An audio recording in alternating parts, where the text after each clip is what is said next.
Morning friends, welcome to shorthand helpline. Good morning stenography series में आप सभी का स्वागत है। तो चलिए स्टार्ट करते हैं आज का डिक्टेशन।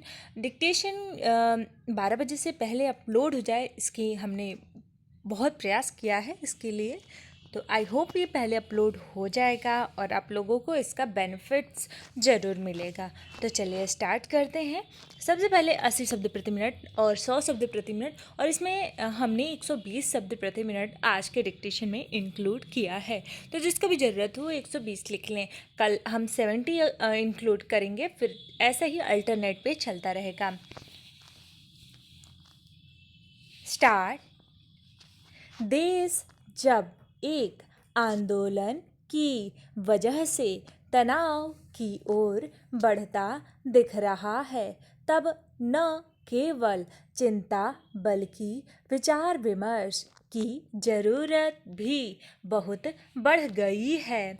विरोध के लिए विरोध के बजाय सकारात्मक विमर्श की ज़रूरत है, ताकि समाधान की राह जल्दी निकल सके।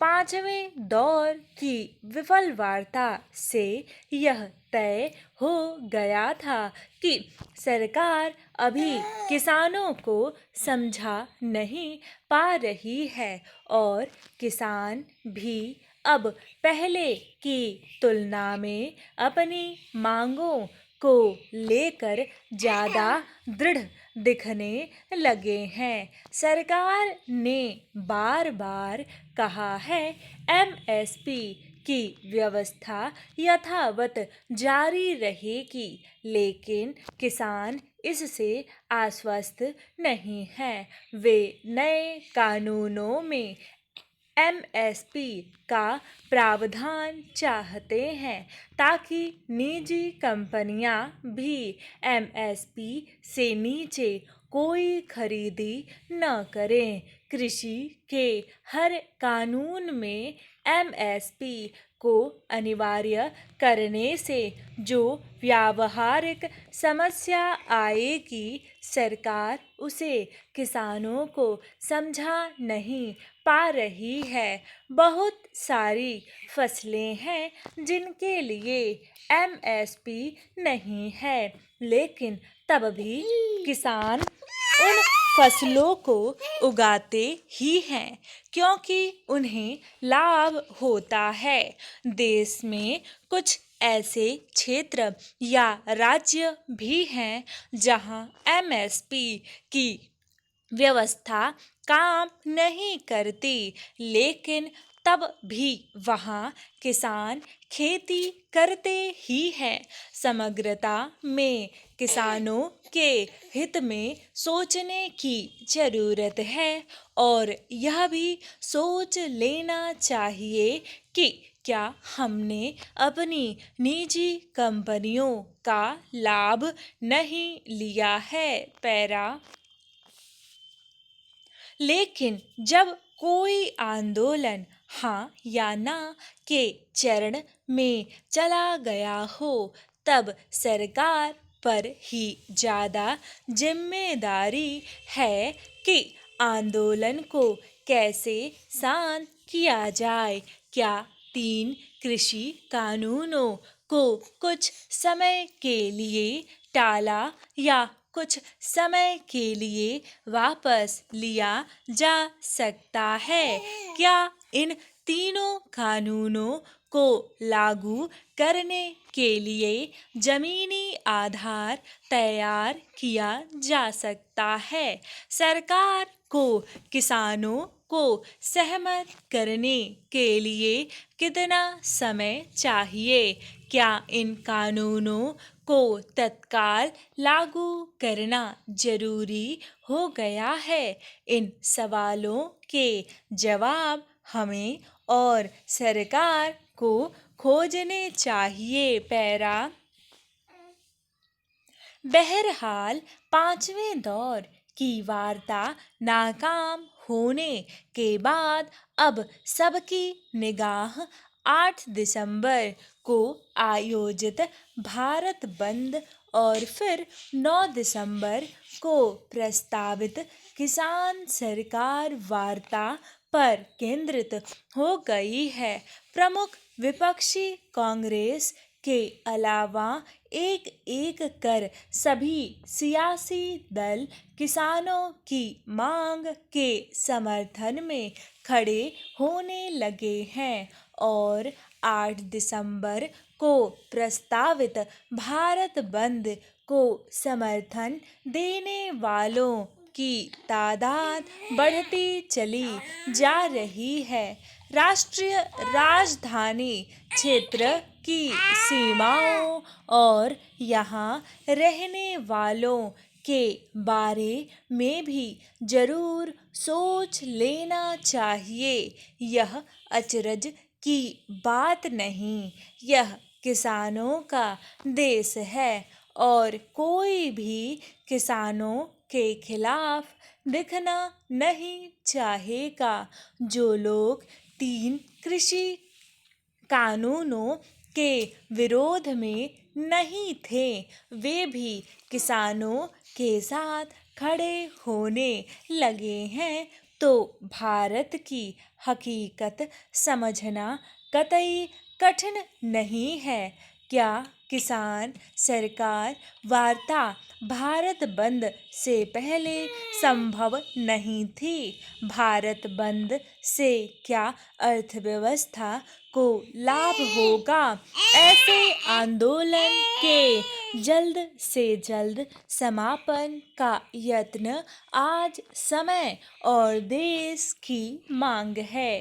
काश हमारे देश में कृषि पर पर्याप्त विचार विमर्श के बाद फैसले लिए जाते तो यह नौबत नहीं आती। लेकिन हमें समझना चाहिए कि विचार विमर्श की जरूरत कभी खत्म नहीं होती। इसी से राह भी निकलेगी। कोई इस आंदोलन के पक्ष में हो या विपक्ष में, पर दुनिया देख रही है कि सत्य अहिंसा आधारित लोकतांत्रिक भारत अपने फैसले कैसे लेता है। 80 शब्द प्रति मिनट डिक्टेशन समाप्त हुआ। अब बारी है 100 शब्द प्रति मिनट का डिक्टेशन का। तो बैकग्राउंड में अगर थोड़ी सी कभी कभी आवाज़ आ जाए तो उसे आप इग्नोर करें, क्योंकि मेरे लिए दोनों बहुत ही ज़्यादा ज़रूरी है। यूट्यूब के डिक्टेशन बनाना थोड़ा सा मुश्किल हो रहा है इस समय, इसलिए थोड़ा देर से अपलोड किया जा रहा है, क्योंकि GMS हमें इसी टाइम पे अपलोड करना होता है और वही टाइम होता है हमारे सारे काम करने का, और इसे भी देखना रहता है उसी टाइम पे। और रही बात हैप्पी की, तो हैप्पी की डिक्टेशन हम पहले एक दिन पहले ही सारे बना करके आधी रिकॉर्डिंग कर लेते हैं। जब हमारे पास समय होता है तो वो अच्छे से चल जाता है। लेकिन सबसे बड़ी प्रॉब्लम यूट्यूब की ही होती है, तो आप इतना तो एडजस्ट कर सकते हैं, आई होप। तो चलिए स्टार्ट करते हैं 100 शब्द प्रति मिनट का डिक्टेशन। स्टार्ट। देश जब एक आंदोलन की वजह से तनाव की ओर बढ़ता दिख रहा है, तब न केवल चिंता बल्कि विचार विमर्श की जरूरत भी बहुत बढ़ गई है। विरोध के लिए विरोध के बजाय सकारात्मक विमर्श की जरूरत है, ताकि समाधान की राह जल्दी निकल सके। 5वें दौर की विफल वार्ता से यह तय हो गया था कि सरकार अभी किसानों को समझा नहीं पा रही है और किसान भी अब पहले की तुलना में अपनी मांगों को लेकर ज़्यादा दृढ़ दिखने लगे हैं। सरकार ने बार बार कहा है MSP की व्यवस्था यथावत जारी रहेगी, लेकिन किसान इससे आश्वस्त नहीं हैं। वे नए कानूनों में MSP का प्रावधान चाहते हैं, ताकि निजी कंपनियां भी MSP से नीचे कोई खरीदी न करें। में कृषि के हर कानून में एमएसपी को अनिवार्य करने से जो व्यावहारिक समस्या आएगी, सरकार उसे किसानों को समझा नहीं पा रही है। बहुत सारी फसलें हैं जिनके लिए एमएसपी नहीं है, लेकिन तब भी किसान उन फसलों को उगाते ही हैं क्योंकि उन्हें लाभ होता है। देश में कुछ ऐसे क्षेत्र या राज्य भी हैं जहां एमएसपी की व्यवस्था काम नहीं करती, लेकिन तब भी वहां किसान खेती करते ही हैं। समग्रता में किसानों के हित में सोचने की ज़रूरत है और यह भी सोच लेना चाहिए कि क्या हमने अपनी निजी कंपनियों का लाभ नहीं लिया है। लेकिन जब कोई आंदोलन हाँ या ना के चरण में चला गया हो, तब सरकार पर ही ज़्यादा जिम्मेदारी है कि आंदोलन को कैसे शांत किया जाए। क्या 3 कृषि कानूनों को कुछ समय के लिए टाला या कुछ समय के लिए वापस लिया जा सकता है? क्या इन तीनों कानूनों को लागू करने के लिए ज़मीनी आधार तैयार किया जा सकता है? सरकार को किसानों को सहमत करने के लिए कितना समय चाहिए? क्या इन कानूनों को तत्काल लागू करना जरूरी हो गया है? इन सवालों के जवाब हमें और सरकार को खोजने चाहिए। बहरहाल 5वें दौर की वार्ता नाकाम होने के बाद अब सबकी निगाह 8 दिसंबर को आयोजित भारत बंद और फिर 9 दिसंबर को प्रस्तावित किसान सरकार वार्ता पर केंद्रित हो गई है। प्रमुख विपक्षी कांग्रेस के अलावा एक एक कर सभी सियासी दल किसानों की मांग के समर्थन में खड़े होने लगे हैं और 8 दिसंबर को प्रस्तावित भारत बंद को समर्थन देने वालों की तादाद बढ़ती चली जा रही है। राष्ट्रीय राजधानी क्षेत्र की सीमाओं और यहाँ रहने वालों के बारे में भी जरूर सोच लेना चाहिए। यह अचरज की बात नहीं, यह किसानों का देश है और कोई भी किसानों के खिलाफ दिखना नहीं चाहेगा। जो लोग 3 कृषि कानूनों के विरोध में नहीं थे, वे भी किसानों के साथ खड़े होने लगे हैं।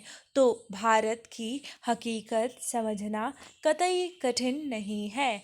क्या किसान सरकार वार्ता भारत बंद से पहले संभव नहीं थी? भारत बंद से क्या अर्थव्यवस्था को लाभ होगा? ऐसे आंदोलन के जल्द से जल्द समापन का यत्न आज समय और देश की मांग है। काश हमारे देश में कृषि पर पर्याप्त विचार विमर्श के बाद फैसले लिए जाते तो यह नौबत नहीं आती, लेकिन हमें समझना चाहिए कि विचार विमर्श की ज़रूरत कभी ख़त्म नहीं होती, इसी से राह भी निकलेगी। कोई इस आंदोलन के पक्ष में हो या विपक्ष में, पर दुनिया देख रही है कि सत्य अहिंसा आधारित लोकतांत्रिक भारत अपने फैसले कैसे लेता है।